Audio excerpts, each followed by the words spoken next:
Hey, what is up, folks? It is I, Will, with Exposing IWC, and we are heading into Christmas tomorrow, which means today is Christmas Eve, which means today I have to go to my sister's house for some shit.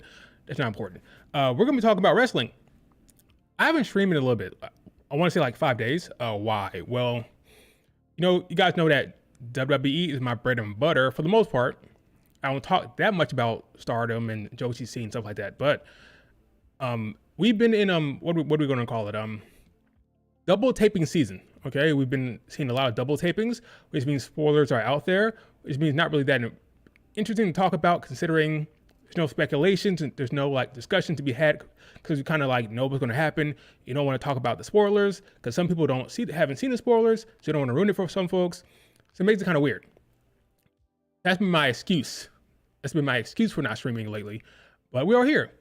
We're going to talk about what happened on Raw. We're going to talk about Jade Cargill and her cryptic posting without saying anything at all. We're talking about, what's going on in Joshi scene a little bit, what's happening in Japan a little bit, talking about what happened to AEW a little bit, and so on and so forth. And also, we're going to be breaking down the Wrestler of the Year for the WWE, who I think that is. I think it's pretty straightforward, but we're going to talk about why that is. Okay, we're going to break it down here. Yes, Christmas Eve is today. That's what I said. I said tomorrow is Christmas. Today is Christmas Eve. What is up, David? What's up? Will the 30th December SmackDown be double taped? I don't think so. I think the SmackDown. You mean the 27th? Wait. Well, the 30th December. No, that's Raw. You dope. The 27th is a live SmackDown, so no double taping. Double taping for the main roster is all over. For NXT, you're going to get a double taping tonight, and you're going to get a double taping, well, not double taping, another taping that they did on Thursday.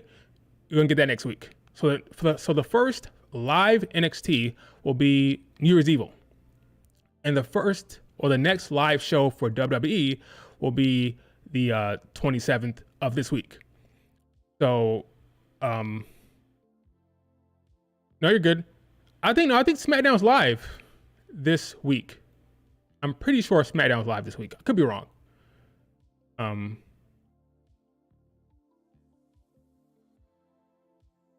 30th is Raw, correct. Raw on the 30th is live. 27th is also live. I believe. Correct me if I'm wrong. But I'm pretty sure. Matter of fact, let me just put a stop to this right now. SmackDown live events. WWE shows. Here we go. Let's see, tickets. If I want to buy a ticket right now, I know they have a bunch of like shows coming up. Yes, Florida, Tampa Bay, Florida, 27th, live, SmackDown.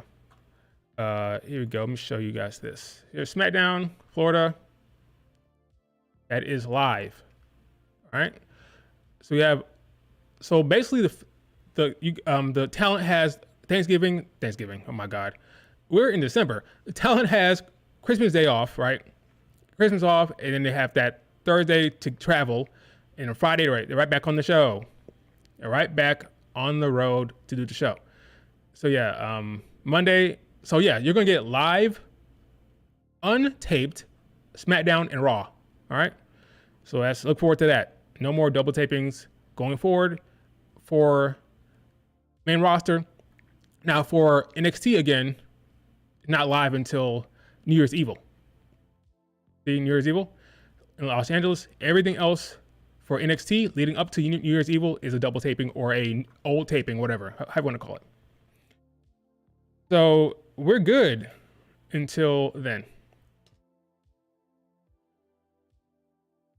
But yeah, we're going to be talking about some stuff here. First things first.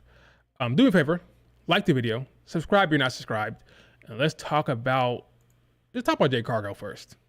Let's talk about Jade Cargill. Now, good old Jade Cargill, she posted a image on Instagram or Twitter, whatever.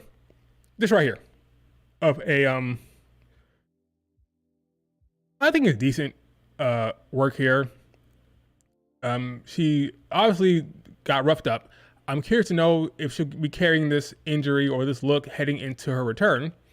But clearly, her face is jacked up here. She has blood scraped here, and she's posting a teaser, I believe, for her return. Now, if you listen to Fightful or Dave Meltzer, Jade Cargill is out for 3 months with a legitimate injury. I think we can all put that to bed and say that is all bullshit, because if that was the case, she would not be posting this image. So PW Insider wins again, apparently, because they said that it was a fake injury. It was not actually, she was not actually injured. And it turns out that seemed to be the case, because I don't think Jade Cargill would post this picture if she was actually injured, because this is clearly teasing a return here for some type of angle. So Dave and Sean Ross Sapp are getting fed fake information, which is hilarious. I can't trust anything they say, which is why I take everything they say with a grain of salt, especially when it comes to backstage stuff, like anything that's happening backstage. So I'm talking about, so by that I mean, like, let's say, oh, so-and-so said something backstage, or so-and-so was out injured, or so-and-so backstage, this talk of creative plans. That stuff I take with a grain of salt.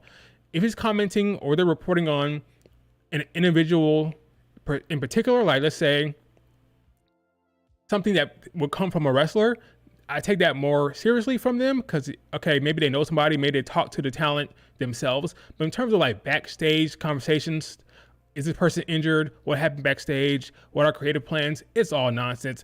They're feeding them a bunch of crap.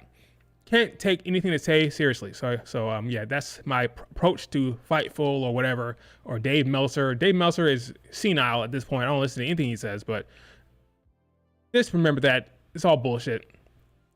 So they're being fed a lot of crap. Jade Cargill is not injured for 3-4 months, whatever the hell he said, because that would not, this picture would not make sense. So she is teasing her return. Now, it's clear to me that one of these two did it, okay? One of these two attacked Jade Cargill. Now, I'm on record to say that it is possible that Bianca attacked Jade. My entire point has been that would be stupid. That would be asinine, okay? It is possible the writer did something stupid. You always have to give room for nonsensical stuff, okay? Of course, it's possible that they sat in a room and said, it'd be a good idea to have Bianca attack Jade. In my opinion, that would make no sense, which is why I don't want that to be the case. I prefer it to be Naomi simply because it makes more sense and is a better storyline. It is possible that these writers did something stupid and had Bianca attack Jade. That's possible, okay? I'm not saying it's impossible. I'm not in the writer's room. Of course they could do something stupid. What I'm saying is, don't do that. Do something that makes sense, because I'm be annoyed, because every time someone talks about Bianca attacking Jade, every explanation has been a bad one. Okay? It's been bad. So there's no good explanation for it. So don't do that. Don't do anything stupid that doesn't make sense. I don't want Bianca to have a dumb storyline. So have Naomi do it. Okay, that makes more sense. Talked about this over and over again. I don't want to repeat myself, but Jade Cargill should have been attacked by Naomi. That makes most sense. Now, in terms of plans here, because now Bianca and Naomi are tag team champions. By the way, they're a better tag team than Bianca and Naomi. Well, it's not Naomi. They're a better tag team than Bianca and Jade, because they have a better dynamic. They have better chemistry. Their vibe and energy matches more closely. And I just think from in-ring, their dynamic is better, because Bianca does stuff that Naomi doesn't do. Naomi does stuff that Bianca doesn't do. In terms of their moveset, or in contrast to Jade Cargill, when a lot of her offense is just Bianca light, just a lot of the same power moves Bianca does, just not as good. And it's not really that interesting from an in-ring standpoint. Bianca and Naomi together has better vibe, better chemistry. I just like the dynamic all around better than Bianca Jade. But whatever, that is neither here nor there. That's what happened. They decided to go the route of Bianca and Jade, and now we're here. But I think that Bianca should not have attacked Jade Cargill. I think it should be Naomi, which means that we're probably looking at a tag team match at Mania, which is not going to excite me or anyone else. Why? Well, because if Naomi attacks Jade Cargill, not going to get a Bianca storyline that's not going to have her in a tag team match. Probably going to be like a mixed tag, or like not mixed tag, but a 6-person tag, something like that. Because you're not going to get a Jade Cargill Naomi one-on-one match. Because if it's non-title, they don't do that, okay? Until I see them do that, I'll never predict a non-title singles match for the women. So that's not going to happen. So probably going to end up with the Bianca, Bayley, Jade Cargill match versus Naomi and Lash and Jakara, something like that. I don't know. I'm just not going to hold out for a singles match with any iteration. Whether it's Bianca, whether it's Jade, whether it's Naomi, a non-title singles match is not going to happen, I don't think. They're probably looking at a tag team match. Now, you guys know I'm a Bianca Belair fan. If that happens, I'll be disappointed because, like, what the hell? I mean, come on. We had a tag team match last year. But I don't see her challenging for a title, so, I mean, what else are we going to do? If it was Naomi wins the U.S. title, takes it off of Chelsea Green, that's something I thought about, David. If they do the heel turn here, now Chelsea Green fans might not be happy about it, but it's possible that Naomi could take the belt off of Chelsea Green. Then you have Naomi as champion. Maybe you have Lash and Jakara as tag team champions, right? And then you have Jade Cargill going after the U.S. title. That will work because, again, they don't like doing non-title singles matches. Where does it leave Bianca? Where does that leave Bayley? I don't know. But looking in a vacuum, having Naomi win the U.S. title off of Chelsea Green works for a Jade Cargill match at Mania, if that's what you want.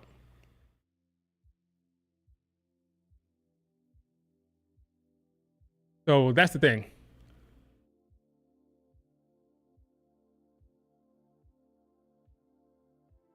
Yeah, Bianca has done great. Her acting has been great. I think she's been doing a great job selling her emotions when it comes to Jade Cargill and Naomi. We'll see what happens. It should be Naomi did it. That's what it should be. Anything's possible with the writers in the WWE, though, okay? That's where we're at with Naomi and Bianca, all right? Jade Cargill, post a picture. When did she return? I'll guess coming up soon. So maybe the 3-hour SmackDown. So the first 3-hour SmackDown is the 3rd of January. A week from now, like 10 days from now. The first 3-hour SmackDown. So maybe that's when it happens. I don't know. All I know is the woman is not actually injured, and Meltzer and Sean Ross Sapp has been fed crap, which is kind of hilarious, if we're being completely honest with you. So that's where we're at with Jade Cargill. I'm still leaning toward a tag match at Mania, but I don't love the idea. I mean, what is Bayley gonna do? Bayley has to do something at Mania. All I know is this: if it's a tag match at Mania, they need to reward Bianca Belair with something going forward. We'll see. Bianca and Bayley versus Lash and Jakara. That's... Will Bianca and Bayley win the tag team championships? What?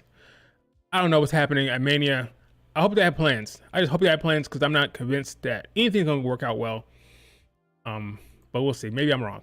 But I'm not excited about the prospects of Bianca's storyline at Mania, considering what happened last year, considering they have to force Jade Cargill with Naomi, unfortunately. So I don't know. We'll see what happens with the big three. I mean, it makes sense coming full circle, I guess. You had the big three last year at Mania. Now you have one of the big three turning heel in Naomi, potentially. Now, I think Naomi will do well with the heel turn because she's been doing the same thing over and over again. And I also think Jade Cargill works better as a heel. So she comes back as a face first, but ultimately she turns heel. That's better for her career. It's better for a lot of things. I don't want to see Jade Cargill spend a long time as a face, especially alone. Like I said before, Jade Cargill as a face works well because she's next to Bianca Belair. If you remove Bianca Belair away from Jade Cargill, she screams heel. Everything about Jade Cargill screams heel. Even in her delivery as a face, is heel. Bianca Bianca's anchoring her as a face. But once you remove Bianca Belair from her, it's heel all day long. So I don't want to see a long-term storyline with Jade as a face. It doesn't work, especially consider her in-ring. Considering her in-ring, you want to have more of a dominant, like slow down the pace kind of feel. If she's a heel, she can slow down the pace. She can use her dominance, use her strength, and it works better for her. If she's a face, she gotta work faster and come from behind and lead the charge, stuff like that. I don't think it works well for Jade Cargill at this stage of her career. So let her be a heel, let her be the dominant force that slows down the pace of the match. And have the face work off of that. That's what I would do. But we'll see what happens. All right. Let's talk about Monday Night Raw.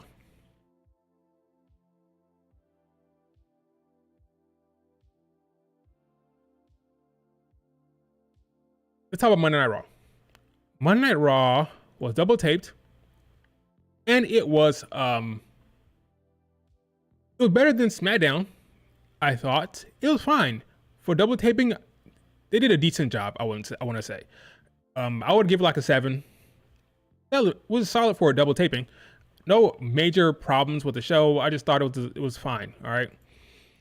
We open up with Drew McIntyre. This man has been killing it. We'll talk about Wrestler of the Year later on. He's definitely somebody is in contention for that for WWE.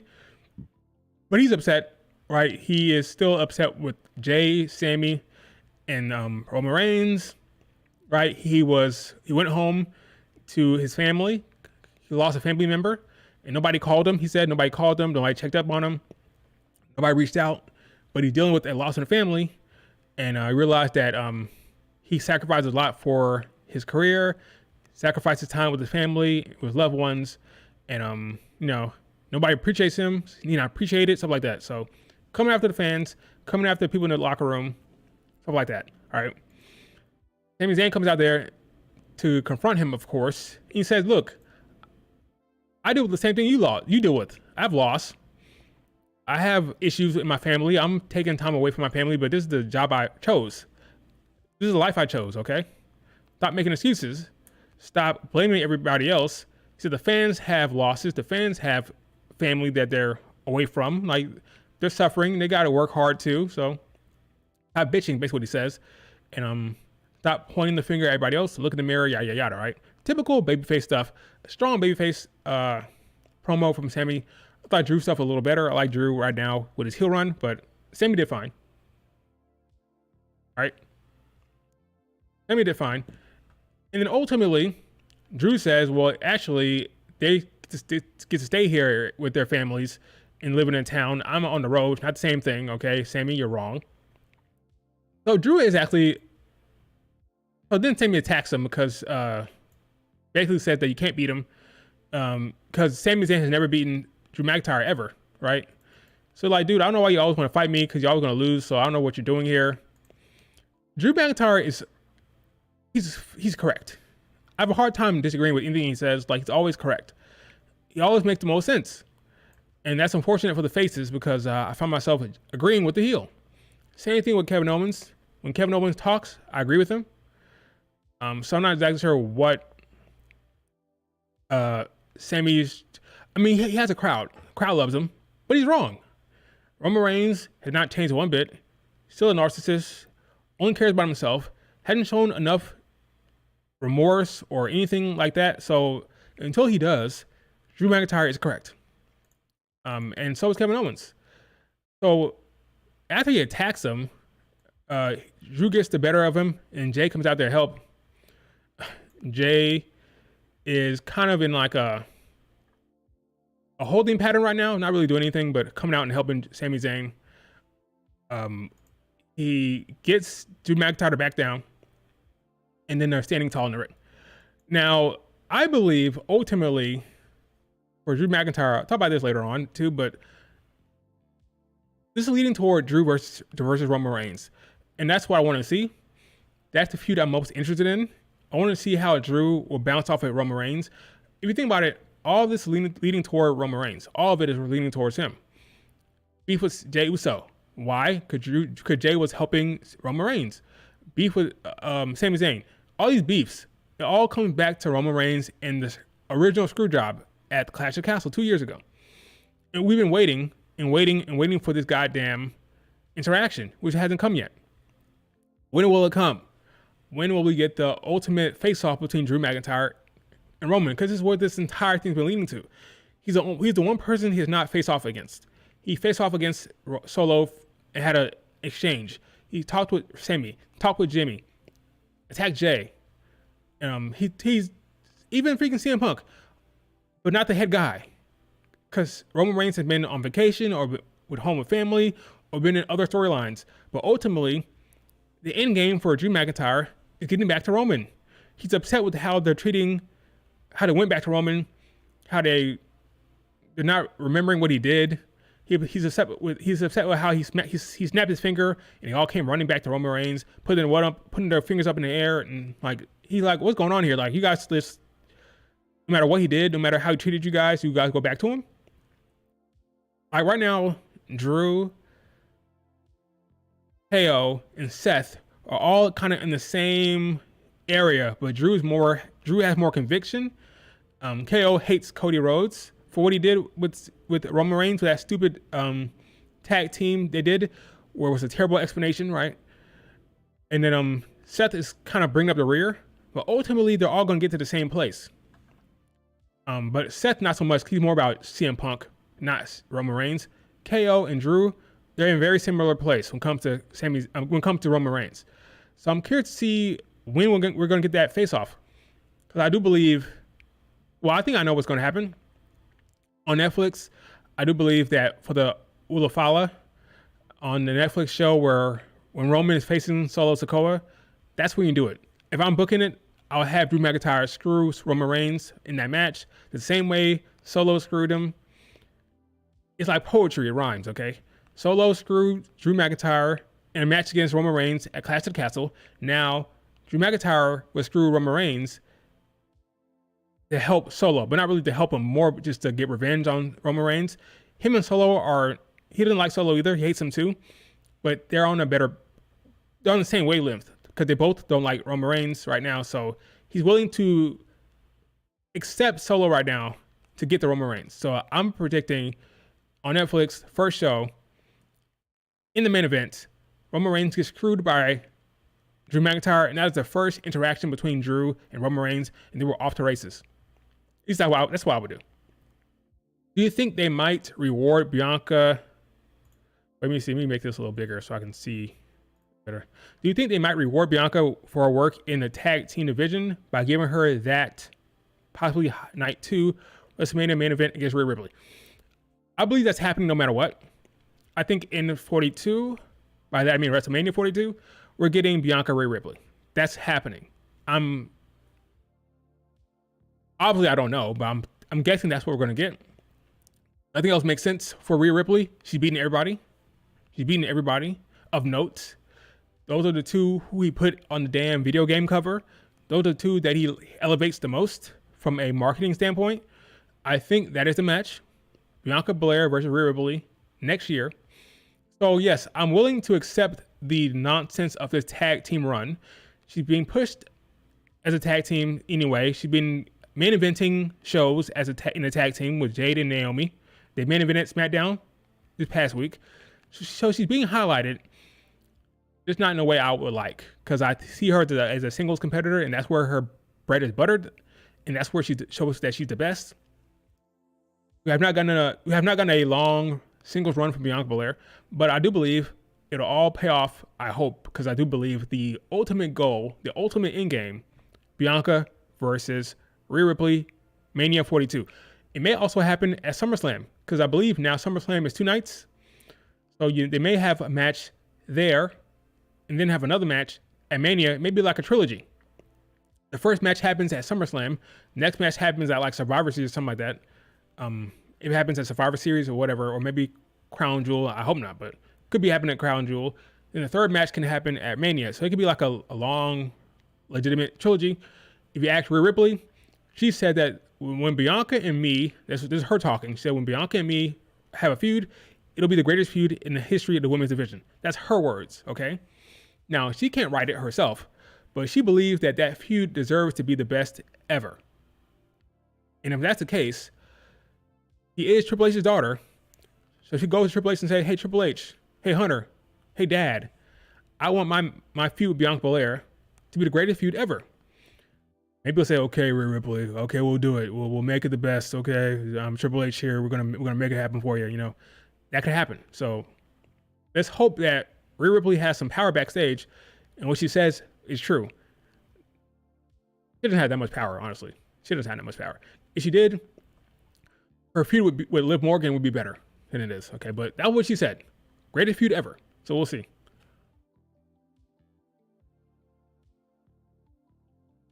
We will see if it is. All right, everybody's favorite faction, PFC, Sonya, Zoe Stark, and Baszler. Now, they attacked Kairi Sane last week, and they thought it was a good idea to come up to Adam Pearce and say, hey, Adam Pearce, know how you attack Kairi Sane? I want her spot. Clearly, they didn't think that through. That's a pretty dumb thing to go ask somebody, hey, I'm the reason why the person's out of the match. Can I get in it? Can I take that person's spot? Obviously, Adam Pearce was not having it. So Adam Pearce said, no, you can't have that match. You can't have that spot. I'm going to give it to Io Sky. Now, the internet is not happy about that. The IWC is, well, let me be clear. Because I think sometimes the minority or a small amount of people in the IWC gets a lot of attention, right? So the people calling Io Sky Io Hogan, okay? Those is a very small minority, but they're kind of loud. So people like me will freaking retweet it or quote it like a dummy, right? And make it more bigger than it is, right? So to call her Io Hogan, they're saying that she's kind of overexposed. Now, Shayna Baszler made a good point here. She said, hey, why is Io being rewarded? She had a match, she lost. That's a fair point. She's saying, hey, why the hell was Io Sky getting this opportunity? She won the Battle Royal, and she lost to Liv Morgan. You're going to get another opportunity? A lot of people agree with her. A lot of people in the IWC agree with that. Now, I don't mind Io Sky being on TV a lot because she's one of my favorite wrestlers in my top 5, right? But me as an Io Sky fan, I'm good with this. Now, if you're not an Io Sky fan, I can understand you being kind of annoyed. I get it. If you're not a fan of this woman.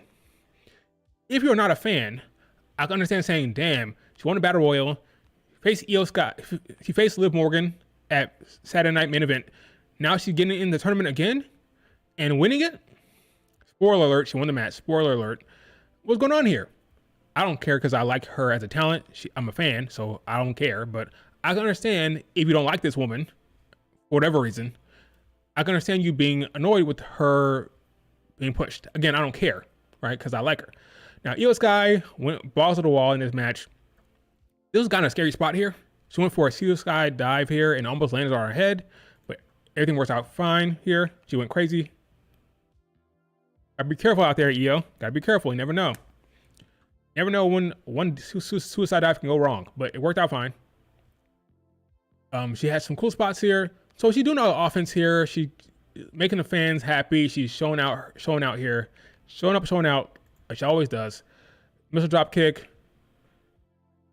Here's a swanton from Alba Fire. Now, this is a person I wanted to win a match. I wanted Alba Fire to win, but I get it. I'm a fan of Alba Fire. She's very underrated. This would have been my pick, but I understand once you put Io Sky in the match, you have her advance. I'm fine with that, okay? Here's a double sharpshooter by Natty. Nice to see. Another moonsault to the outside. So Io Sky was cooking here, showing up, showing out. Now, her moonsault in the ring did not actually land that well, but whatever, it happened. She got the pin, 1, 2, 3, and Io Sky advances. Now, she is once again in the running for a single title. So the Io Hogan people call her Io Hogan. I'm gonna have to keep calling her that because she's still gonna be winning because she's talented and she deserves what she gets. Okay, I'm not really worried about Io Sky's booking. All right, so you can complain all day. But I wanted Alba Fire to win because she had a couple backstage segments with Lyra Valkyria. I thought that's what it was leading to. Now, if Kairi Sane wasn't actually injured, well, would that have happened? I don't know. Did they change anything because Kairi Sane got injured? Maybe. But Io Sky advances, whatever. She's a great wrestler. I like her a lot. I'm not going to complain about that. But Apple Fire, I would like to see her advance, but whatever. Now we have... Now, is this bad luck? Is it a bad omen? Lyra did the same thing. Lyra pointed toward the belt too, so it doesn't really matter. It's not really a bad omen to point at the belt, because Lyra did the same thing as well. So Io wins. Question is, how is this going to shake out? So here's our semifinal matches here. Got Io against Lyra Valkyria. Got Dakota Kai against Zoe Stark. If I'm booking it, there's two ways to go about this. Booking who we want to be the champion, and booking a good storyline, right?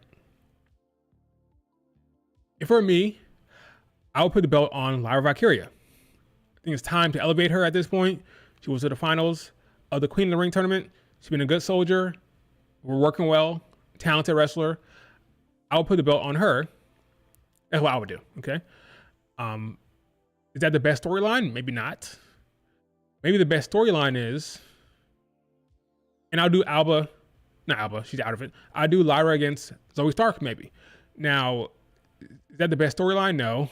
The best story could be Io going to the finals against Dakota Kai. Io beating Dakota Kai, and Dakota Kai turning heel on Io. That could be a good story there. And the best story, maybe. PFC will have a say, right? Because they have Zoe Stark here. So PFC can screw Dakota Kai very easily. That could very easily happen. Will Damage Control stop that from happening? I don't think so, because it's one person. Kairi Sane is injured. So you have Io Sky trying to fend off Sonya and Dakota Kai. I mean, Sonya and Shayna Baszler. I don't know. So I'm not loving Dakota Kai's prospects here. I'm thinking Zoe Stark gets to the final. I'm guessing Zoe Stark against Lyra Valkyria. That's my guess. But who knows? I mean, I don't know. This could go a couple ways. But Io going to the finals, considering she wasn't in the tournament to begin with, is kind of funny. So I'm going to go Lyra. Does Lyra win clean? I don't know. Lyra against Zoe Stark makes the most sense to me. It makes the most sense, but it'll be interesting to see what they do. I do believe this storyline or this tournament should lead to the Dakota Kai heel turn. People may say, why are you so desperate to see her turn heel? Well, I think that's her best case or best chance to do something interesting with Dakota Kai. Face Dakota Kai is not going to happen. It's not going to happen for her as a face, I don't think. I think in order to push her the way fans want to see her pushed, the heel run where it makes more sense for me. We have face Io and a heel Dakota Kai. That dynamic works well for Dakota Kai in the future. Similar to when I said that Liv Morgan needs to turn heel. I was saying that for years. Well before this initial run, I told fans the Liv Morgan stance. I said, if you want Liv Morgan to have a good run, she has to turn heel. Heel Liv Morgan will cook. And what happened? I was right. Now I'm telling you guys the same thing with Dakota Kai. All the Dakota Kai stands. If you want her to have a good run, it has to be as a heel. I'm telling you, face Dakota Kai will not get the opportunities. Same way with face Liv Morgan. It has to be heel. Heel Dakota Kai can win Money in the Bank. She can win other big matches. You have to have her be a heel to make it work, in my opinion. That's just my thoughts. Sonya screws Io. Well, here's the thing. Sonya and Shayna Baszler will have... Do you have her screw both women? Do you have her screw Io and Dakota Kai? Because she hates Lyra Valkyria as well. They have beef. Lyra and the Party Birds have beef with PFC as well. So why would you... I don't think so. I think this screw job will happen in the Dakota Kai match. That makes the most sense, obviously, because Zoe Stark is there. They don't like Lyra, and they don't like Io Sky.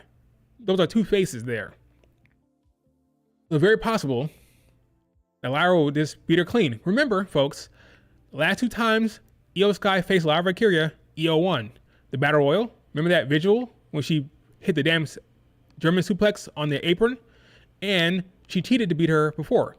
So literally the last two times Io Sky has faced off with Lyra Valkyria, Io Sky has won. Last 2 times. So they may have the champion, by that I mean the upcoming champion, Lyra Valkyria, have a strong win here and have her beat Io clean. Because again, Io beat her at the Battle Royal, and she beat her in the last time they had a singles match. So now Lyra gets the one up here. If you want Lyra to be a legitimate champion, okay, you want her to be a strong champion, beating Io Sky is huge. Now, if you're Io Sky stan, you might say, hey, what's going on here? She lost to Liv Morgan clean, and she's going to lose to Lyra Valkyria clean as well? Well, folks, I don't know what to tell you, okay? I know you think that Io will win the Rumble. I don't see it, okay? I don't see her winning the Rumble. I don't see her losing to Liv Morgan. Well, before that, winning the Battle Royal. She won the Battle Royal, which is a similar match type to the Rumble, right? She won that. Loses to Liv Morgan clean. Gets to the semifinals of this tournament. Loses to Lyra Valkyria clean, right? And then wins the Rumble to do what? Lose to Rhea Ripley clean? Because if you think anything else is going to happen beyond that, you're crazy. Nobody is beating Rhea Ripley at Mania. I repeat, nobody is beating Rhea Ripley at Mania unless your name is Bianca Belair. So why would you book her to lose clean to Liv Morgan, lose clean to Lyra Valkyria, and then turn around, win the Rumble very quickly, and then lose clean down the line? Can you imagine the the Io Sky Rhea Ripley storyline for the Mania coming off a Rumble win? Abysmal. Here's the move. Okay, Io Sky stands. This is what I'm going to tell you. If you are Io Sky stan, the Chamber is your best bet. He goes in the Chamber, wins beats a lot of people in there, gets some pins in there, build her up strong. Because again, it's a 6-woman Chamber match, so you have to pin people, right? So she wins that, looks strong there, and then you do the Rhea Ripley Io Sky match at Mania, if that's what you want to do. But before that, anything before that, like a Rumble win, doesn't make sense. So you should be hoping for a Io Sky Chamber win, if anything. I'm just not going to buy that she's going to win the Rumble coming off of a Battle Royal win and a Liv Morgan loss and a Lyra Valkyria loss. It doesn't make any sense. It's not Bayley. She's not a loser. Io Sky is booked strong.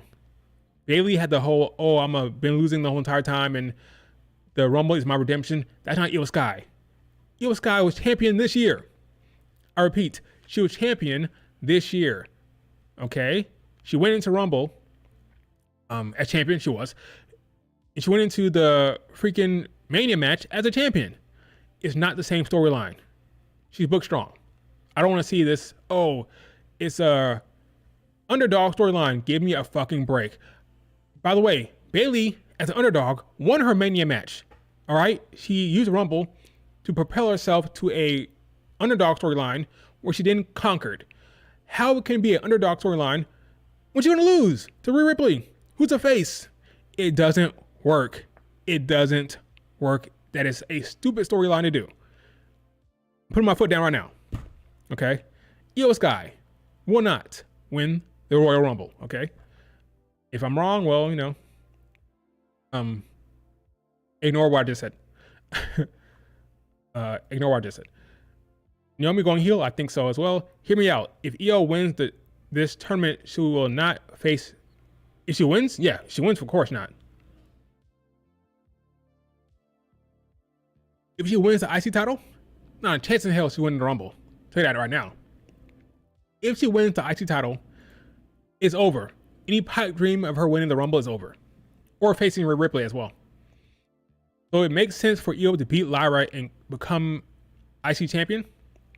Even more so if she stays out of the world title route at Mania. It makes sense. Only thing that's kind of weird is that Kairi Sane was supposed to be in the match, right? Io Sky filling in for Kairi Sane. So are we really pivoting that much? Are we really going to pivot to have Io Sky win the match or win the championship, considering she was not even in the tournament to begin with? That'd be kind of weird. Be kind of weird. But who knows? All right, let's move on. What's up next?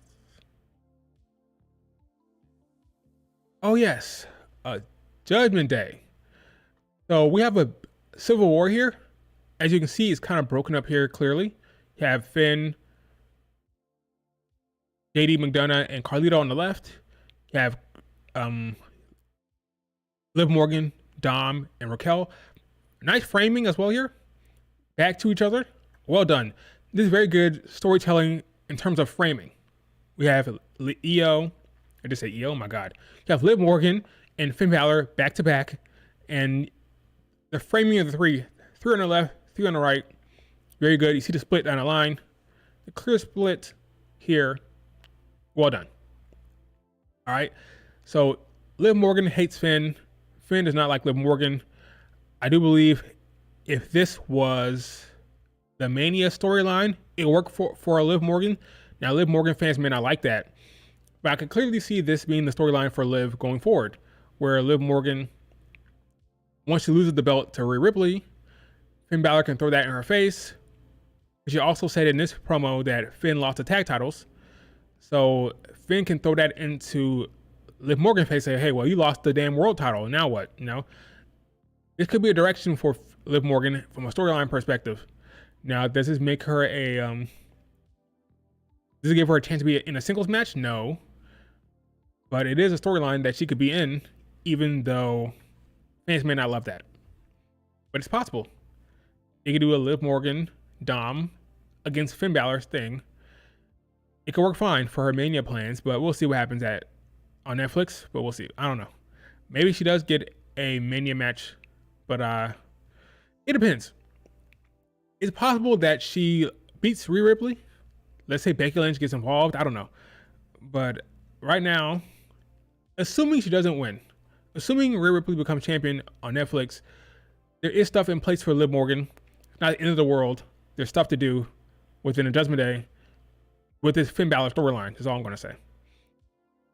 But Dom has a match later on against Damian Priest, and Finn is still like pissed off. What if Kyrie isn't really injured?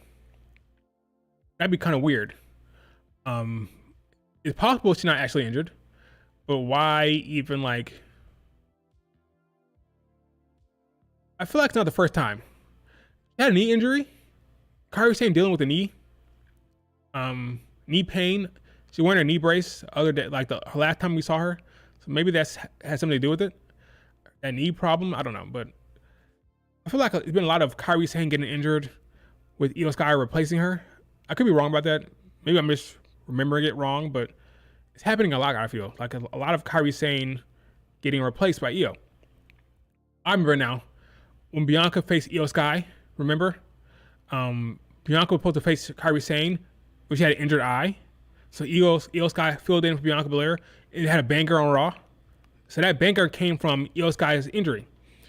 The angle, the storyline angle was Io Sky being injured. So it's happened before, but that was an actual injury. She had an actual eye injury. All right. So I don't know. Hopefully Kyrie Sane is fine, and like she's not getting that many opportunities to cook in the ring from a single standpoint. Maybe they're waiting for Asuka, right? Waiting for Asuka to come back so do the Kabuki Warriors. I don't know. Rhea won't have credible challengers as champion.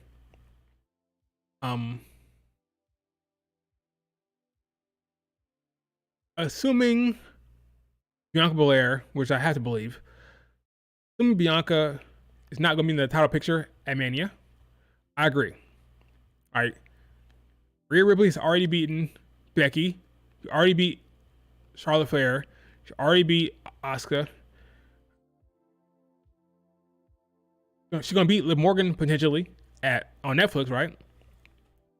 What's left? What else is there? Jordynne Grace.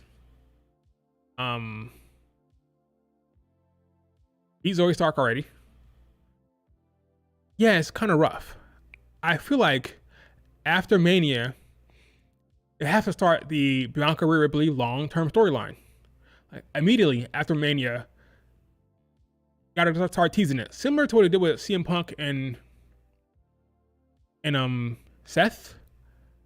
They've been teasing that for a long time. So start teasing the Bianca Rhea Ripley storyline after Mania, and that goes to SummerSlam into the new year, all the way into Mania next year. Make it a long-term storyline. That's what we got to do. Because you're right, Rhea doesn't have that many options unless you call up Stephanie, which I think is possible and likely. She gets called up after Stand and Deliver. Got Stephanie, got Jordynne Grace. So those are some very good wrestlers. Some wrestlers who a lot of people believe probably better than Rhea Ripley in the ring, potentially. I would not argue that. Definitely not. Stephanie's better than Rhea Ripley. You want to argue Jordynne is as well? I wouldn't argue with you. So there are two very good wrestlers that she can go up against, Jordynne and Stephanie. But yeah, ultimately the ultimate showdown, the big match, the end game, is Rhea against Bianca Belair. So we'll see when that happens. And Naomi, a heel Naomi could work. If she's heel and she's being like positioned next to Lash and Jakara, that's a storyline as well. Piper Niven can do it as well. Yeah, there's matches for her to have, right?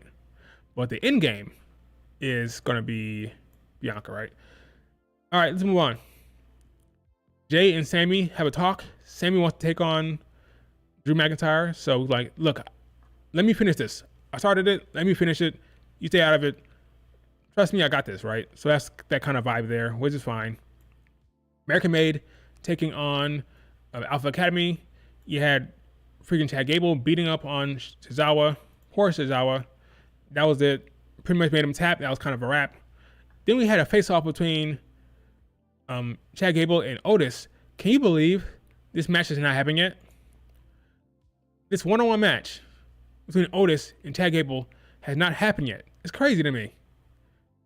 For the first time since this whole entire beef started, for the first time, we're getting Otis and Chad Gable.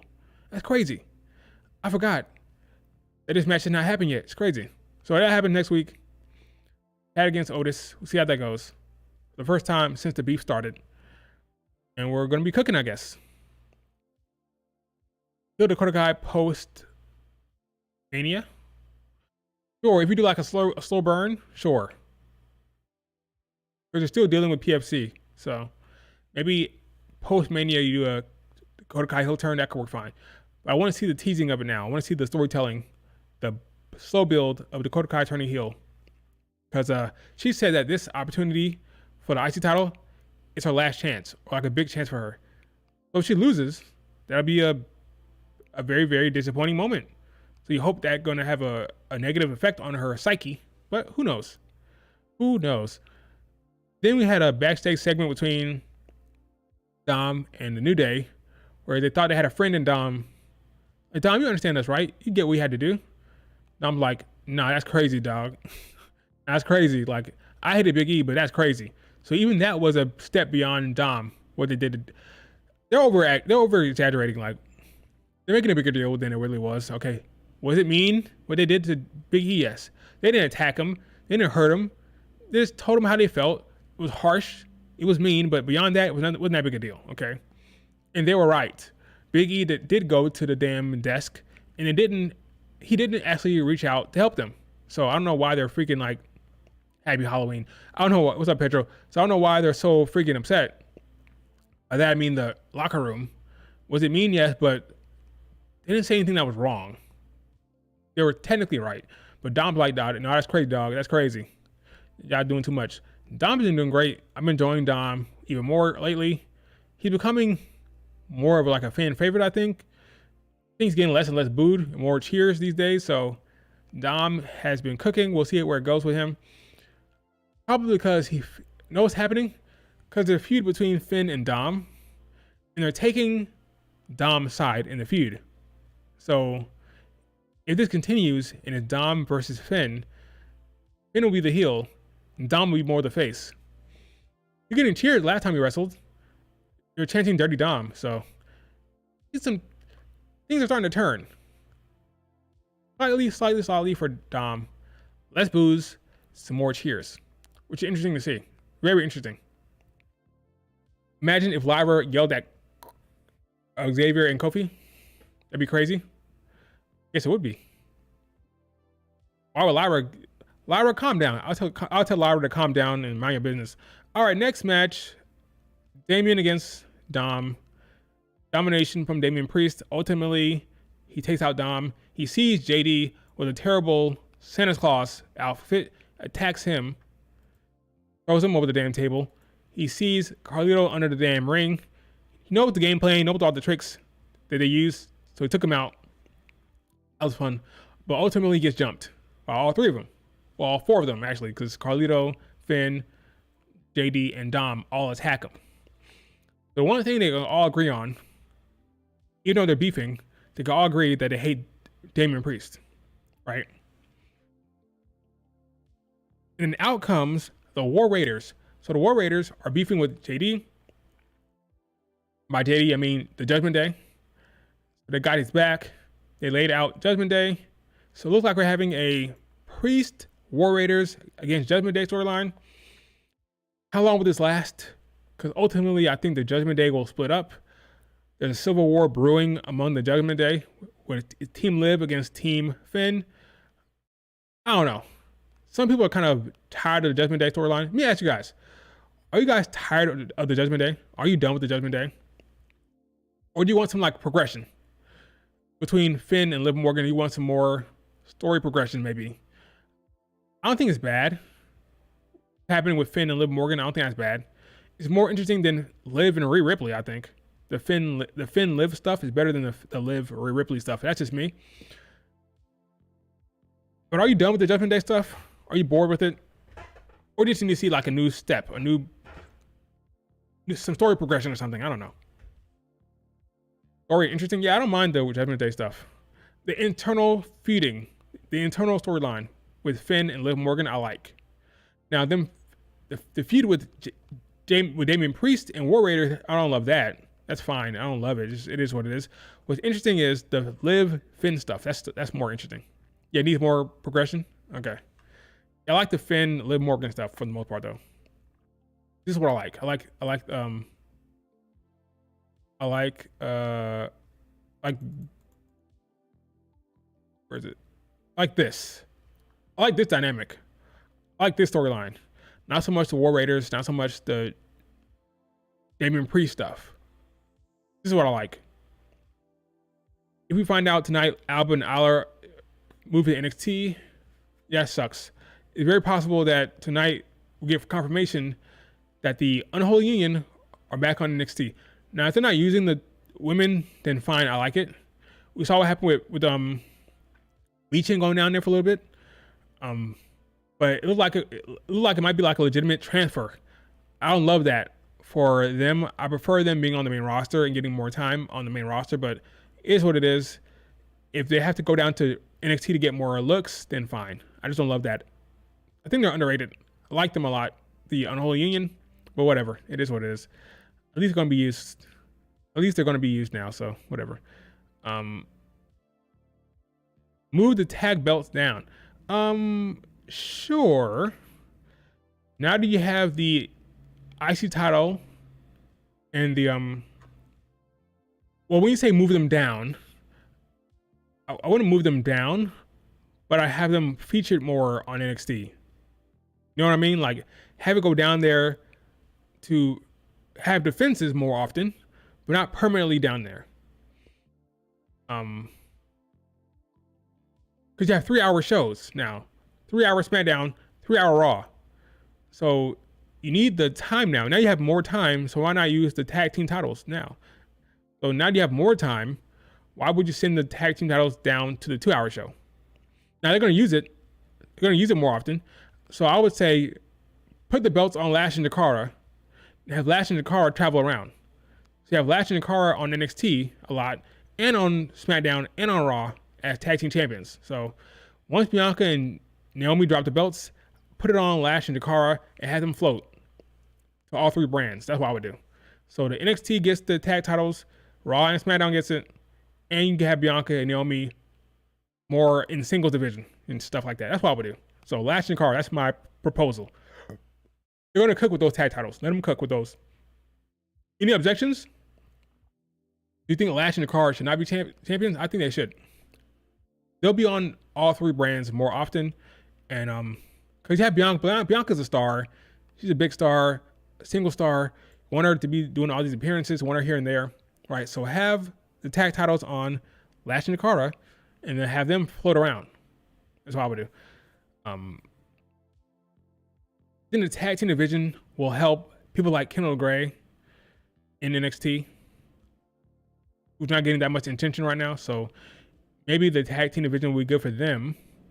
But I don't want to get rid of the tag team division on the main roster. But yeah, maybe NXT run won't be that bad. But we'll see. Just a reminder, SmackDown and Raw are now 3 hours. So why not have tag team division for the women on those shows? I don't know. All right, anyway. Then you have Seth Rollins with Kathy Kelly here. I'm sorry, not Kathy Kelly. Becky Redmond. Basically says that CM Punk is a hypocrite, and CM Punk needs the WWE, and WWE does not need him.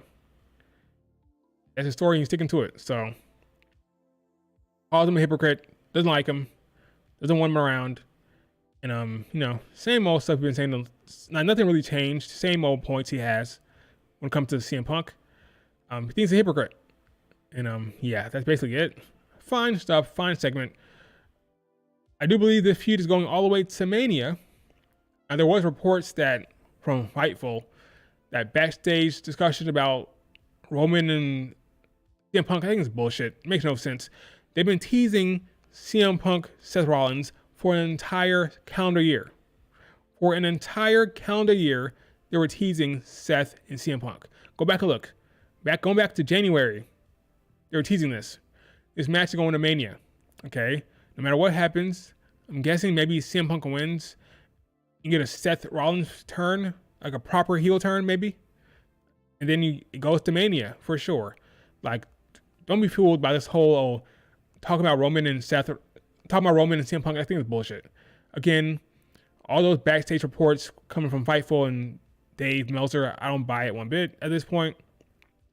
Take it with a grain of salt. I think Seth Rollins and CM Punk is storyline. They've been teasing it for the entire damn calendar year. Okay. What's up, King Rock? Now we're getting The Miz. The Miz taking on Dexter Lumis. This was I don't remember this match that much, honestly. I'll be honest with you. I hardly remember what happened in this match. It was fine. Okay. Ultimately, it ends up with, I think it was short, really short match. Ultimately, it ends up with the Final Testament coming out there to confront Dexter Lumis. Lights go out, and then all of the White Six comes out to help, including Nikki Cross. They chase him off, and that's that. When is this match going to end? When is this feud going to end? Maybe on the debut of Raw on Netflix, maybe? I don't know.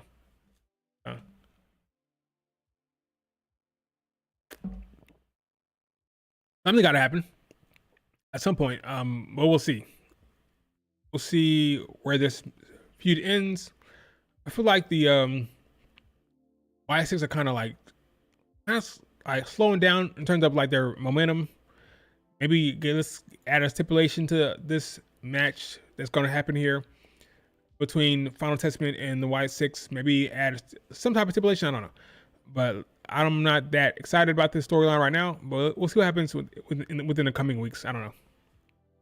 Do something interesting. But we'll see.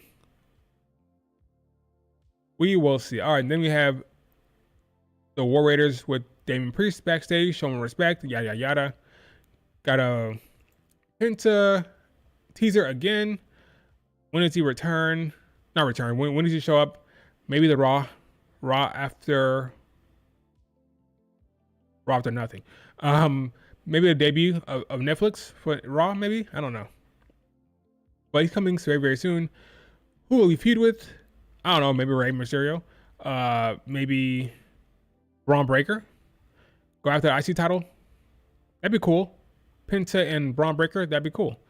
But he's coming, guys. I'm assuming maybe the first Raw of the year on Netflix. And then Xavier Woods and Kofi Kingston came out there to confront the fans, to confront Joe Tessitore and Wade Barrett talking crap. They go to the crowd and basically continue the storyline. Well, not storyline, the promo they were supposed to tell last week, but the crowd wouldn't let them speak. Basically, all this was the continuation of that promo. Talked about his mom being there, and his mom ghosts him, doesn't give him a hug. How you do your own son like that? Your own flesh and blood, she does not respect or like right now because of the way they treated Big E. She's an African mom, to know that she's disappointed with her son. You know how that works. You have African parents, but yeah, it's solid stuff here. I jokingly called her a deadbeat mom. She's worse than Rey Mysterio. It's funny, but yeah, this is good stuff. It brought in his mom to really drive home the disappointment they have with the fans in the locker room, that the disappointment they have with Kofi Kingston and Xavier Woods. Now, are they wrong? No. I maintain they were not wrong. Okay? They're just mean about it. That's all. But nothing they said was wrong. Okay? Big E could have come back to help them at any point. But the decision was made to go to the damn desk and be a commentator for the pre-game shows, or the pre-match shows.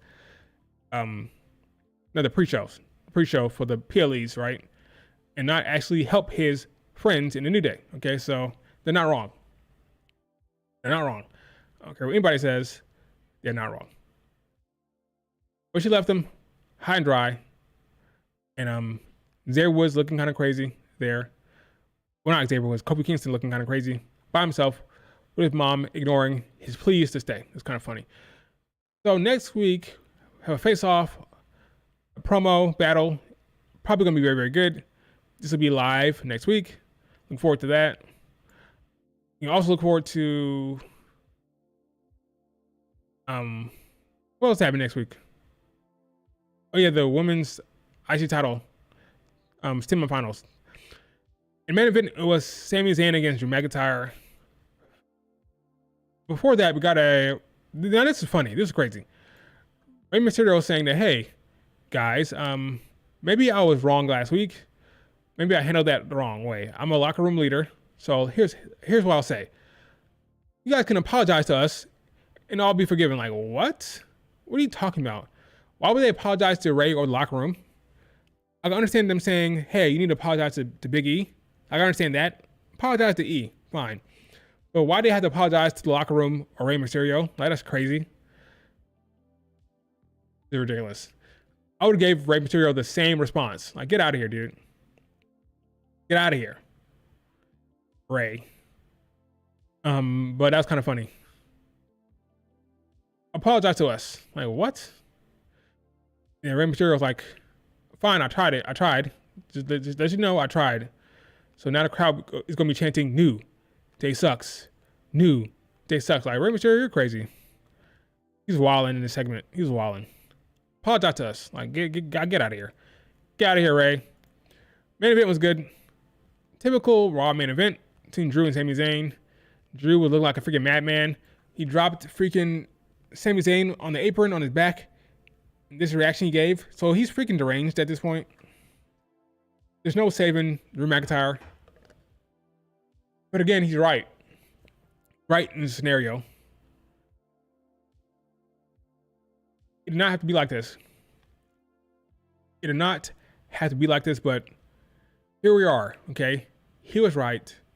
But now he's kind of deranged. We'll see where it goes. We'll see where it goes, but Team Drew McIntyre on this. He's done nothing wrong, really, to be completely honest with you. Yeah, he's right. But I just feel like the next step is for Drew to face off with Roman Reigns. That's the next step. That's the way to go here. Yeah, under one roof, whatever that means. Yes, they won't be in the same vicinity, just be under the same roof, in the same building, that's all. But yeah, I'm liking Drew McIntyre a lot. Good stuff from Drew. Next, we had Claymore get the win. Beating up on Sami Zayn. Sami Zayn is still not beating Drew McIntyre. They face each other like so many times. Every time, Drew McIntyre wins. Jay came out there to help Drew, speared him, went for the splash, but out comes the new bloodline to attack Jey Uso. Drew McIntyre backs off and watches it happen. They give the thumb to Sami Zayn's throat. Drew's kind of chilling and watching, and approving of the beatdown, but it's not attack Solo at all. So I do believe Drew McIntyre will not join Solo. He won't be a member of the freaking bloodline, but he will screw Roman Reigns on Netflix. I think that's the move. I want to see the Roman Reigns Drew McIntyre face off. That's what I want to see. That's the move. That's the storyline I want to see. So hopefully they do that. And at the end of the show, Solo Sikoa and the Bloodline stand tall. That's Raw. It wasn't that bad, honestly. Raw was not that bad at all. It was a solid show. A solid Raw. We'll see what happens next with CM Punk and Seth Rollins being under the same roof. We'll see where that goes. Yeah, a solid Raw. 8 out of 10, that's not bad. I'll give it like a 7 out of 10. Solid Raw. Solid Raw. Maybe I feel different about it if it wasn't for the spoilers. Let's say I didn't know the spoilers. Maybe I think it's better than that, but spoilers can affect your enjoyment of stuff. We know what's going to happen. It can affect your enjoyment. Now, I only really knew one thing that was going to happen, and that was the Io Sky being in the match and Io Sky winning. But beyond that, I didn't really know. So, not bad at all. Solid show, 7. Solid rating. Now, in terms of Wrestler of the Year is, well, without question, Drew McIntyre, okay? You can go with, you talk about Jey Uso, talk about Kevin Owens or Cody Rhodes, but ultimately, I think Wrestler of the Year for the WWE 2024 was Drew McIntyre, clearly. I mean, from the beginning of the year, you had the promos against CM Punk, promos against Cody Rhodes that were very good. You had his hate for CM Punk and how he talked about how CM Punk used to cause him so much grief in the past and how he's a bad locker room leader and how he hated him when he was younger. How about wanting to win the title in front of the live fans at Mania? Because remember, when Drew McIntyre won the title or was champion in the pandemic, there's no fans. So at the beginning of the year, he wanted to win the belt at Mania in front of fans. He hated Damian Priest, and that storyline was pretty good. He injured CM Punk at Rumble by accident, but it worked it into storyline. And what did he say? He had an infamous "I prayed for it and it happened" moment. That was after he injured CM Punk. So he had one-liners that were well carried through that entire year. Called himself DM Hunk. So many good moments for CM Punk. Had an awesome promo exchange between him, CM Punk, and Seth Rollins. Guys, remember that? Great promo exchange back in March. When he's quoting freaking Eminem at the end of there. And he said, what did he say? Said you're straight edge, you don't drink, you don't do drugs, you spend your entire time in rehab, something like that. Great lines, great promo segment back in March. I prayed for it and it happened. Good stuff. Was it I prayed for this and it happened? That's what it was.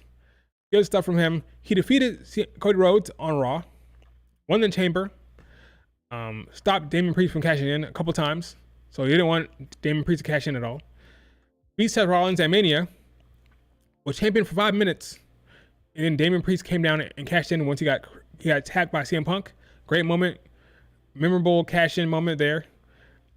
Drew McIntyre is Wrestler of the Year. He was champion for less than 6 minutes. Okay, he got screwed on the cash-in later on. Champion for only 5 minutes. He's Wrestler of the Year. That just speaks to his work as a worker, as a character, as promos, his mic work. You don't need to be champion. Don't need to be champion. Don't need to win every match. Okay, this is a testament of that. So every time someone says, "Oh, my fave lost a match," they're gonna hurt my fave. No. Only thing that can hurt your fave is screen time. If you have screen time and you're a good character worker, you're gonna get over. You're gonna make the most of your time. See Drew McIntyre. See Chelsea Green. Okay, it's all about what you do at the time, not about wins and losses. About storylines and how well your character work is on TV when given the time to work.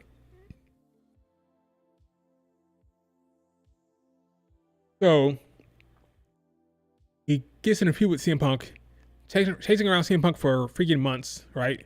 Gets back to the pre-feud, gets a Classic Castle, gets screwed by CM Punk. Remember that? He goes to freaking win the match, go for the pin. CM Punk comes out there with the damn ref outfit, counts 1, 2, and then pauses. And then he got screwed by CM Punk because then CM Punk I think he kicked him in the balls. The next Raw, he freaking left CM Punk laying. Remember that segment where he beat up CM Punk and the garage door opened? You saw the sun coming through and he saw Drew McIntyre's silhouette standing over CM Punk. And he carried CM Punk to the down the ramp. Great moment for him there. This entire year of great moments, especially during the CM Punk storyline. This is really, really good stuff. Take CM Punk's friendship bracelet, or whatever you want to call it, that a fan gave him, that had his wife's name on it and Larry on it. Took that. He screwed CM Punk. He ended up CM Punk screws him at the Money in the Bank cash in, right? Then he elbows Adam Pearce in the face. Then Adam Pearce suspended him for I want to say a couple weeks. I don't remember how long he got suspended, but remember when he hit Adam Pearce in the teeth? And Adam Pearce was upset about that. That was funny. He beat CM Punk at SummerSlam due to Seth Rollins being a special guest referee, right? Remember that? They had the whole entire bracelet angle, and he attacked Seth Rollins, and Seth Rollins got back up, and he counted the 1, 2, 3 for Drew McIntyre to win the match. Had a strap match with CM Punk that was good. Hell in a Cell that took him out for a little bit. Came back. Now he wants Roman Reigns. The entire time, it's great mic work, great character work, great presence. Working with the social media stuff, doing a great job with that on TikTok and Instagram and Twitter. All around, great performer and great worker this year. From a character standpoint, best on the mic. So best on the mic, had the best rivalry with CM Punk, right? All around, superstar of the year, Drew McIntyre. And he was champion for less than 6 minutes. I'm telling you, not about being champion. It's about storytelling. It's about character work. It's about mic work. It's about being entertaining. An entire year, Drew McIntyre was entertaining. So, congratulations to you, Drew McIntyre, for what it's worth. For me, you are Wrestler of the Year. And I want to see you feud with Roman Reigns now. Do that storyline.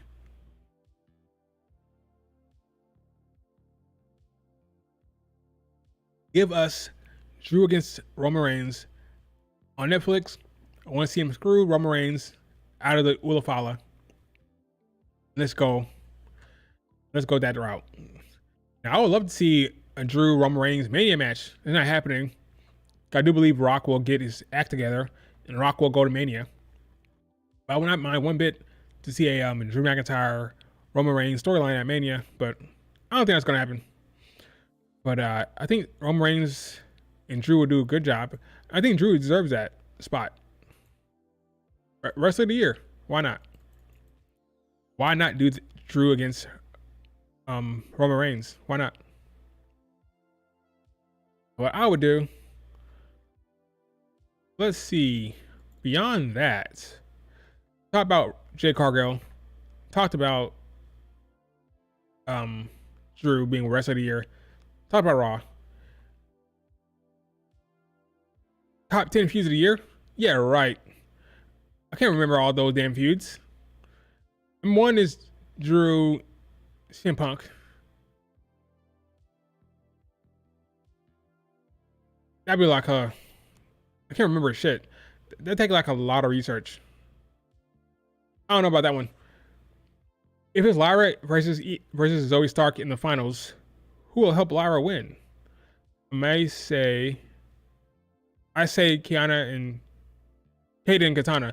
I also say Becky because her and Zoe Stark have history.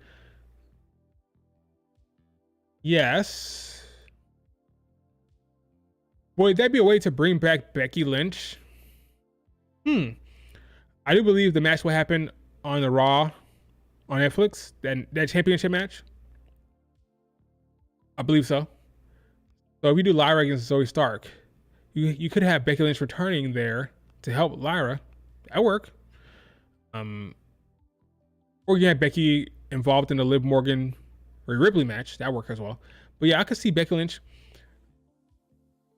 Hayden, and Katana Chance interfering to help. Maybe Damage Control helps.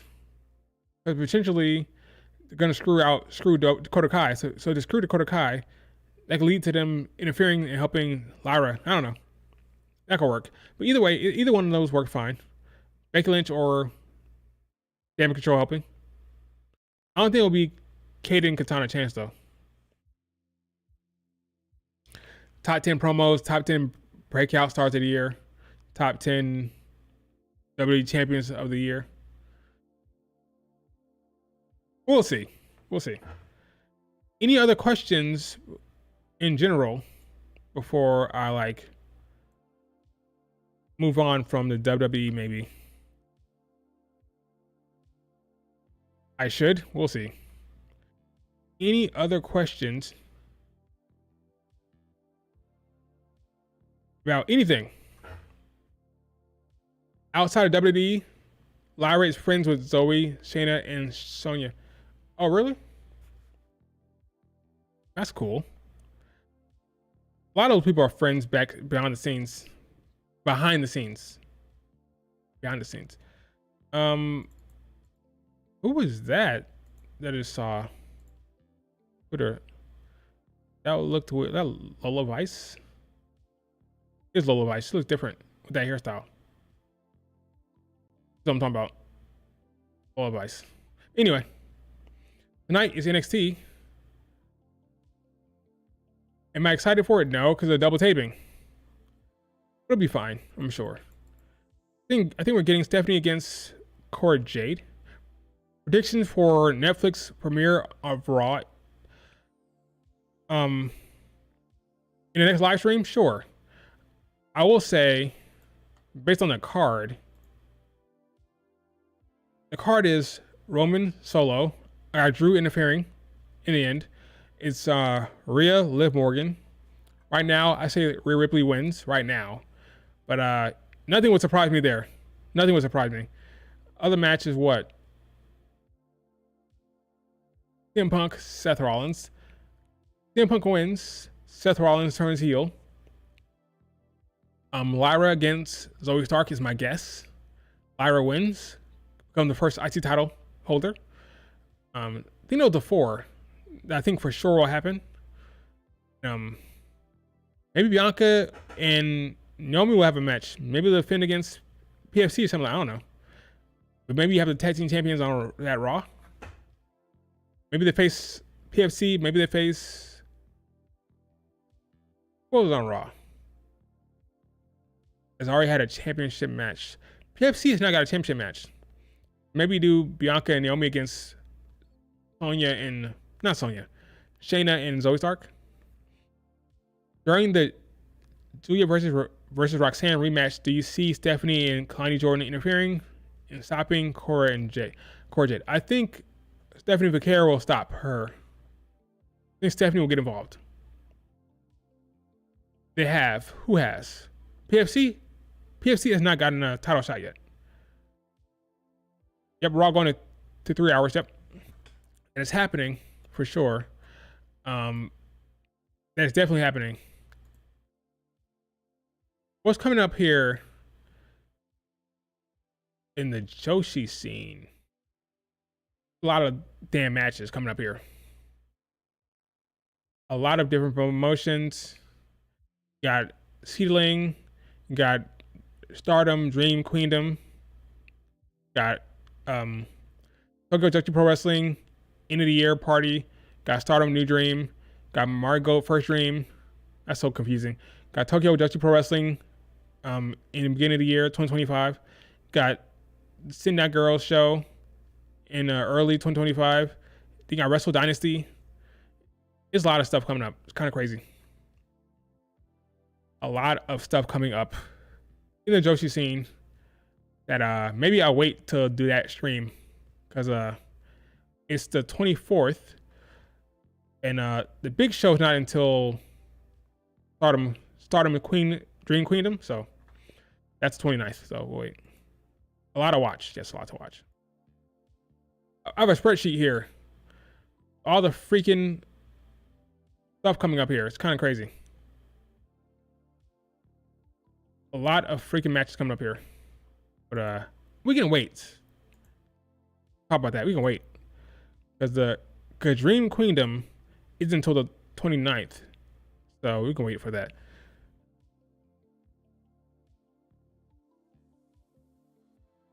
Julia is not losing at New Year's Eve. I agree. Julia will probably beat Roxanne Perez. I'd be surprised if anything happens beyond that, because now they're really leaning into the lineage of it, leading into the history. So now they're leaning into that. I do believe that Roxanne Perez will go down. Do I think she gets called up immediately? No. I think Roxanne stays in NXT for a little bit. I think she stays there. This whole entire transfer window bullshit has been a disappointment. So far, it's only been freaking Braun Strowman moving to SmackDown. When will the other transfers happen? Thought it'd be more of a shakeup with the main roster, but not yet. Just Braun Strowman. I think tonight we're getting some confirmations about the Unholy Union going down, but beyond that, not really that interesting what's happening with the transfer window. Been kind of disappointing. But we'll see. Maybe there'll be more revelations. I think Charlotte Flair returns on the 3-hour SmackDown. Maybe not next week, but the week after that. That first 3-hour show. Maybe Jade Cargill returns there as well. But yeah, it should be interesting. Will Michin be the one to dethrone Chelsea Green? Maybe. It depends on the storylines. Like if Naomi's turning heel, it could be Naomi. But Michin's not a bad shout. Only problem is that Chelsea Green has reached babyface realms.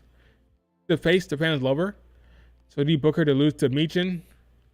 Or do you pick a heel? Will it be Piper Niven? Will Piper Niven turn on her friend? That could be a storyline there. Have Piper dethrone her. I don't know. But yeah, we'll see. We'll see. A lot of different options. But I want to see how the damn transfer window shakes out. But I don't know. We have to see what happens in the transfer window. Maybe Candice LeRae. I don't know. Nia does a promo in the ring, and then Charlotte Flair returns. Flair against Nia Jax at the next Saturday night main event works well. That's going to be late January, so right before the Rumble is Charlotte Flair, Nia Jax maybe at that Saturday night main event. That's what I would do. Maybe Tiffany catches in there. WWE is going to ruin Wyatt 6 by returning Alexa Bliss. Alexa might not join that group. I always thought that she might go back to that group, but maybe not. She's a wild card. We're going to get... So here's the 5 that are going to return or show up. Charlotte Flair, Becky Lynch, Jordynne Grace, Alexa Bliss, and Asuka are going to be returning here within the next couple months. I think Asuka goes back with Kairi Sane. I think Alexa Bliss will not join them right away, but I could be wrong. And then you have Charlotte Flair probably mixing up with Nia Jax. Becky Lynch is going to be with the Liv, Rhea Ripley stuff or Lyra stuff in the mid card. And then Jordynne Grace will be kind of like a wild card, maybe the mid card of Raw or, well, tell you what, Jordynne Grace winning the championship off of Chelsea Green makes sense, especially if Chelsea is a heel with Piper Niven. So you have the crowd get behind her because Piper Niven keeps getting involved in the match. So that can get the crowd behind Jordynne Grace. Jordynne Grace wins the IC title. the U.S. title, not the IC title, U.S. title. So you have a Jordan Grace champion on SmackDown. That could work well. She's a workhorse, powerhouse. She'd be a great mid-card champion. Why not make it Jordan Grace beating Chelsea Green? Becky Lynch's plans for 2025. Becky Lynch will either be in the mid-card with Lyra Valkyria, so maybe have her return to help Lyra, and she turns on her. So have a heel Becky Lynch, that could work well. Or you have her interfere with Liv Morgan and Rhea Ripley. Now, fans will be upset about that because that means the Rhea Ripley Liv Morgan storyline goes to Mania, but you can have her interfere in that match. Similar to when Sasha Banks attacked Bianca Belair and Becky Lynch at the Extreme Rules match back in 2021. Vince had Sasha Banks come down there and interfere in the match. They could have Becky Lynch attack Liv Morgan and Becky Lynch in that match on Netflix. The man returns with a splash, and the Liv Morgan Rhea Ripley storyline gets extended. Or have her in the mid card with Lyra Valkyria. I would prefer her being in the mid card because I think her as a storyteller will elevate that division, elevate the storylines there. And but we'll see. All depends on what the actual storyline is with Liv Morgan and Rhea Ripley. Like, what's going to happen there? Is Rhea going to win clean? Is she actually going to win? Don't be too sure. Are we going to have two back-to-back new champions? Are we going to have Rhea Ripley be new champion? The next day have Roxanne lose to Julia? So Rhea Ripley and Julia being the two champions on Netflix going forward? Possible. But if that's the case, Liv can't win the Rumble. Liv can't go back to the Rhea Ripley storyline. So what are you doing? EO winning the chamber? It'd be a good match, but from a storytelling standpoint, I don't care about Rhea Ripley, EO Sky at all. But we'll see. We will see. I don't see Becky Lynch as a mid-card. I could see it from a storytelling standpoint, right? It could be mid-card, but a top storyline. For example, Drew McIntyre was feuding with Jay for a while, right? Was that the top storyline? No. It's a mid-card storyline, really, right? Not the top title. Not Cody, not Roman. But it worked well. And it got a big reaction, and the fans loved it.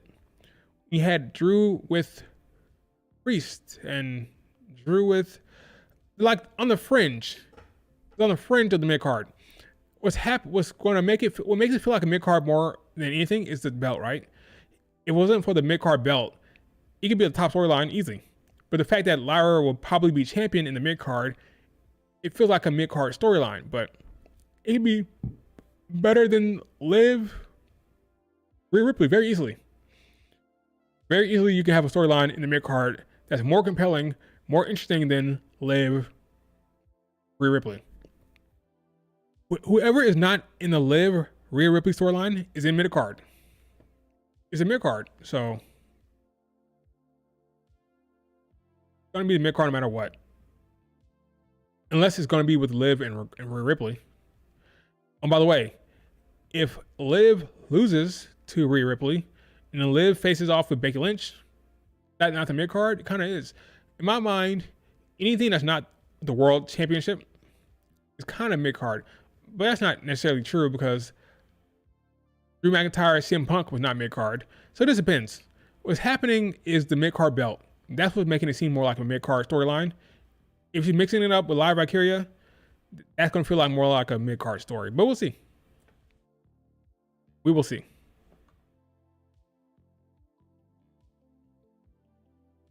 We will see.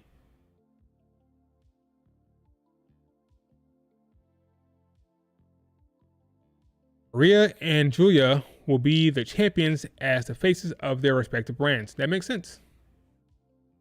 But then again, David, you're a Rhea Ripley stan, so you may not be seeing things that clearly.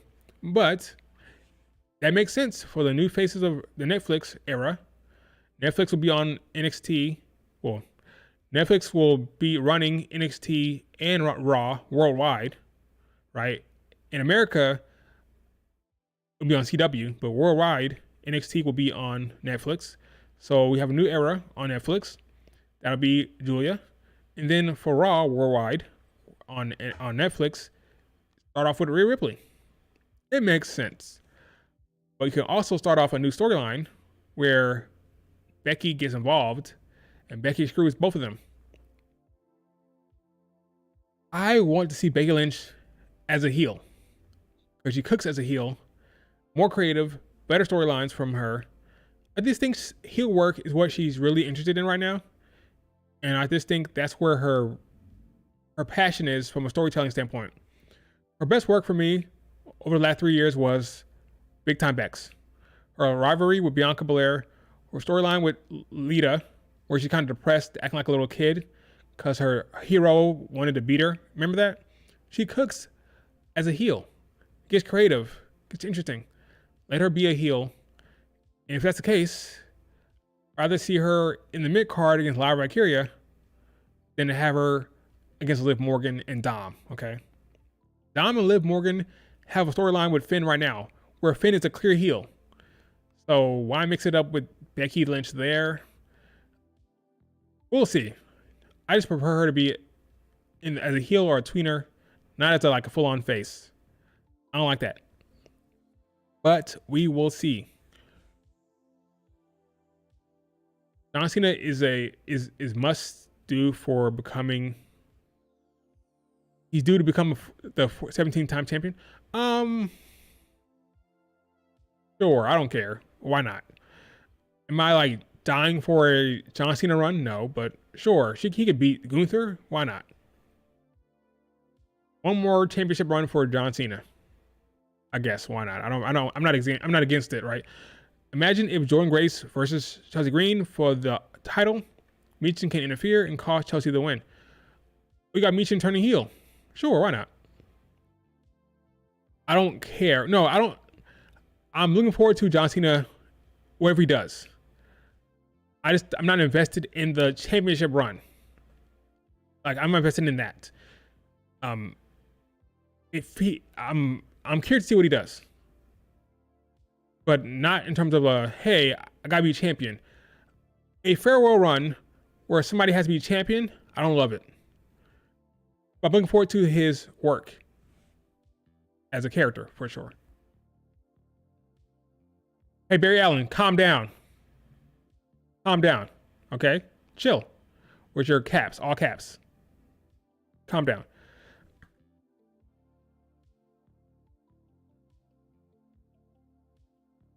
A Christmas present from your family and you. What is Drew McIntyre talking about?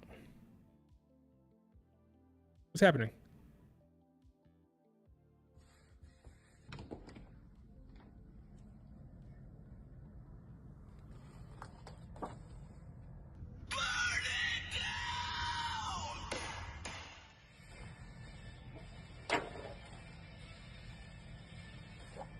One of these will be world champion. He's doing the most. Drew McIntyre doing the most.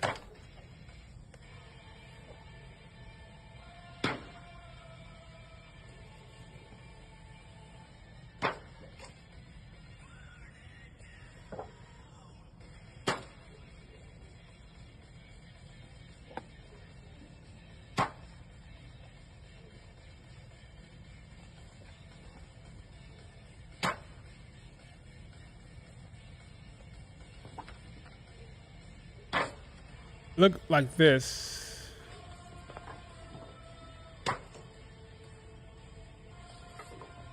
Merry Christmas, Drew. This is why he's Wrestler of the Year. Why he's Wrestler of the Year. Look like this. He's trolling Seth Rollins. You know he's in a feud with Sami Zayn. This man got nothing better to do with his life. Just love to see it. Just love to see it.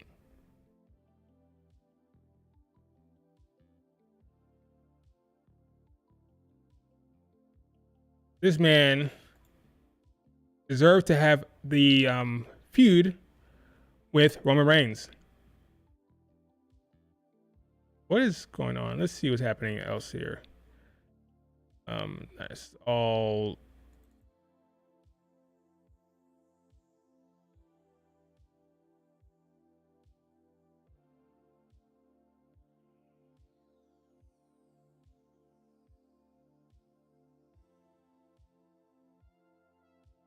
This man is having a time of his life.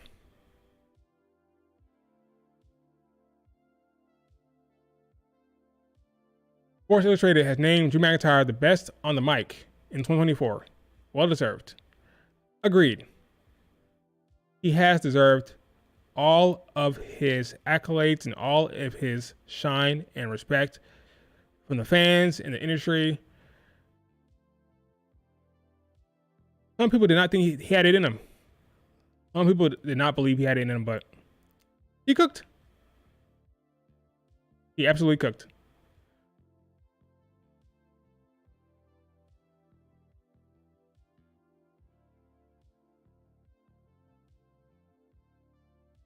Anyway, anything else before I wrap up this stream? I think that's pretty much. Let me check it right real quick. Let me make sure I don't have anything left to talk about.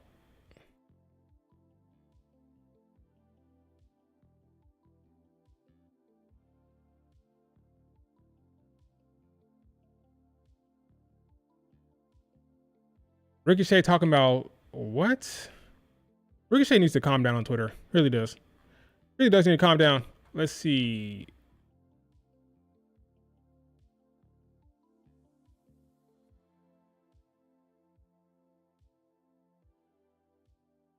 Mustafa Ali on being told he was going to be the Money in the Bank before. Oh yeah, let me hear this. I'm one of the shorter guys in the match, so they actually had me climb up the ladder so they could adjust the briefcase so it's within grabbing distance of me. And all day we're putting this match together. Everyone's like, "Hey man, congrats!" I'm like, "Yeah, man, this is awesome." You know, I was like, "Oh, maybe I can get this briefcase to light up." You know, because I was wearing the light up stuff at the time. Like, I'm thinking it's just one of those cloud nine moments. Like, man, I can't believe this is happening because it's not happening. So the match is about to start. Entrances have started. And I want to say Baron Corbin's making his entrance. I don't know why. I just have his music in my head. And I have a very funny visual for you. So I'm wearing this light up mask, right? And I'm wearing this jacket that lights up, and I have like a glove, and they all kind of like pulsate with like, you know, lights, obviously. And Jamie Noble comes up and says, hey, boss man wants to talk to you. Go talk to boss. I was like, okay. While the entrances are happening. The entrances are happening. And Vince has his little, like, you know, his little cheaters on, and he's looking up, and he's like, and I come over. Now, mind you, Gorilla's completely dark. So I just have these red lights that are flashing on Vince's face, and he's all shadowy. So you can see the picture that I see, right? Yeah, he's yeah. like looking up at me, he goes, change of plans. Do the match. Everything you called. When the time's right, I want you to climb up the ladder and grab the briefcase. Someone's going to come out. I want you to hold the briefcase and just have shock on your face. He's going to run down, tip the ladder over, and you stay down. Do you understand? And again, fucking my lights hell, are just flashing man. on his face. So I see what he's saying, but there's a moment where he goes black and then it's red, black and it's red. And I'm like, copy that, sir. And I just walk away. I'm like, it's Brock. Who else could it be? Yeah. You know, I'm like, it's a. I'm walking. I'm like, whatever. My music hitting. So he literally told me. Isn't that Austin Theory? None of the guys in the match know. That's insanity, man. You don't. Who the hell changed into playing that freaking late in the game? Vince was a madman, man. That's insanity. Oh, it's 2019. Okay, what's 2019? Okay. Cause I remember there was like the Austin Theory thing, but that was later on, right? Okay, it was Brock Lesnar. That's crazy. That's craziness. Like, who does that to talent? Oh, you're gonna win, man. Congratulations. Right before. Oh, sorry, it's gonna be Brock. You don't know it's gonna be Brock before weeks in advance? That's like some nonsensical stuff.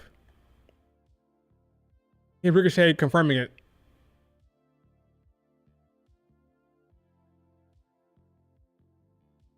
Can't come promo on X. People are freaking relentless when it comes to shitting on Ricochet. It's crazy. Oh yeah, the whole toilet paper thing. That was apparently they gave toilet paper to the crowd, so that was planned. Like, creative team gave out the toilet paper for them to throw into the ring, so that wasn't like a spontaneous thing. That was completely manufactured by the creative team. By the way, when Ricochet was having people throw toilet paper at him on the AEW show, but that's insanity, man. That's like I can't work like that. I can't operate like that. Pulling the rug from under the damn talent. It's insanity.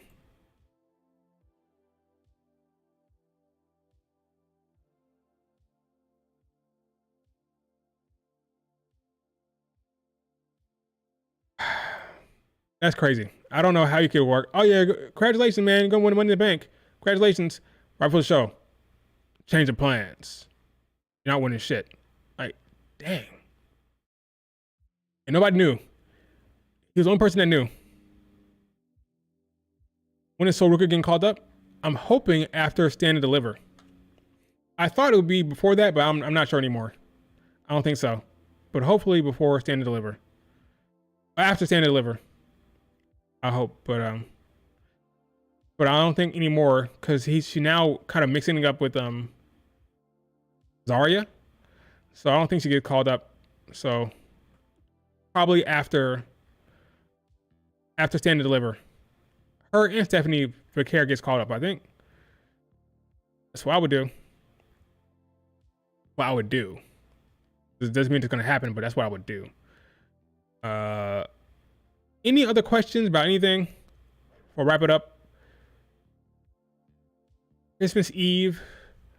I have to go to my sister's house in a little bit for Christmas Eve festivities. But we'll see how that goes. Hopefully it'll be a fun time, you know, because sometimes family members can be annoying. Just kidding, just kidding. I love my family members, so it'll be good. Any other questions before we wrap up this stream? Time flies when you're streaming. It's already 1 o'clock. Who will defeat Fallon for the title?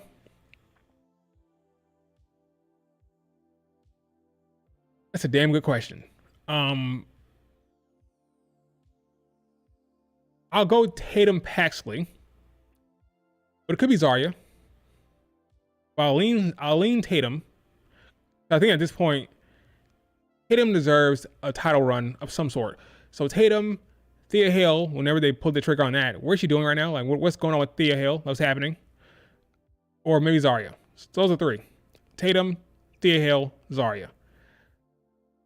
And you can see there's already like some friction building up between Fallon Henley and Dixie Jane. So we'll see where that goes. But yeah, Tatum, Thea Hale, Zarya. Those are my three. I think Tatum deserves something at this point for her hard work. I'm not sure about Sol Ruka winning anything at this point. I think Sol Ruka just gets called up. Call her up. No title run. No nothing. Just call her up. I'm good with that. I'm fine with that.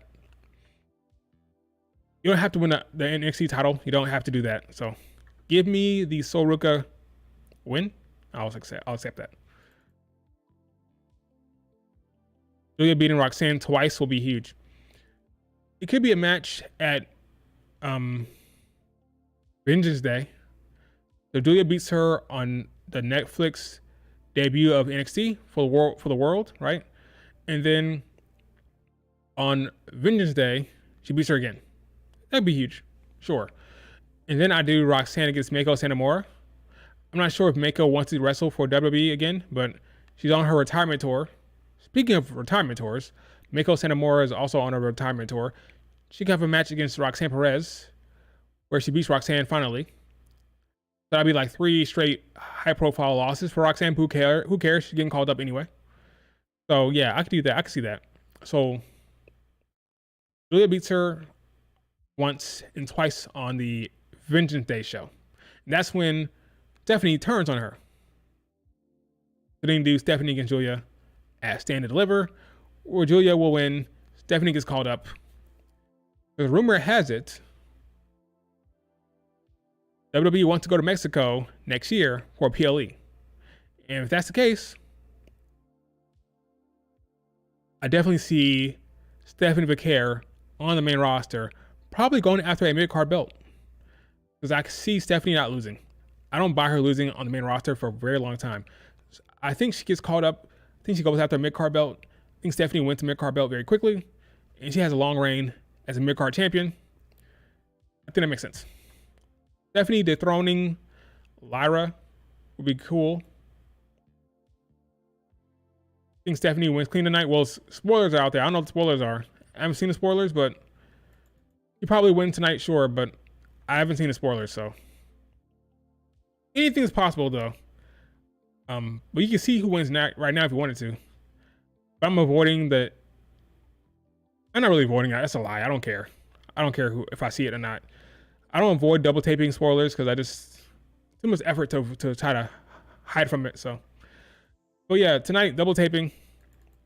Next week another double taping of NXT, but the next live show for NXT will be the New Year's Evil. All right, folks, that is it for the stream. Thank you for joining me.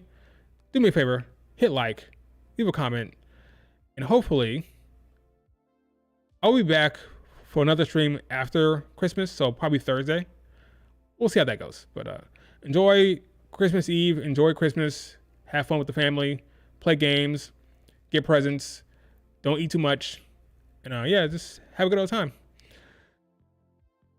Drew McIntyre, Wrestler of the Year. He deserves all the accolades. He's a great, great wrestler, great talent, great on the mic. He deserves all his flowers. All right, guys, talk to you guys later. See ya.